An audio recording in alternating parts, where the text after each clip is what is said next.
दुल्हा बन गया। अरे कहाँ बैठ रही हो, खड़ी हो? और यूनिफॉर्म कहाँ है स्कूल की?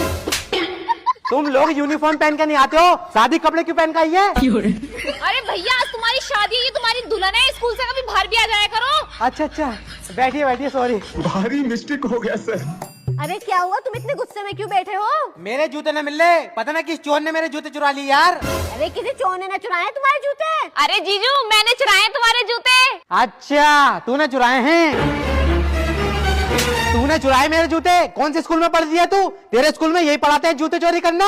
मेरे स्कूल में एडमिशन ले ले, सब सिखा दूंगा तुझे। अरे ये क्या कर रहे हो, ये रस्म होती है। अच्छा अच्छा, आ जाओ। आज चल आजा, तेरे को आजा। देखो अंकल जी, ऐसा है अब स्कूल की छुट्टी का टाइम हो गया है, अब मैं जा रहा हूँ घर को। कल को होमवर्क पूरा करके आना और यूनिफॉर्म पहन के आना। मैं जा रही हूँ अब रोते रहो तुम दोनों आपस में। आयो रे माँ।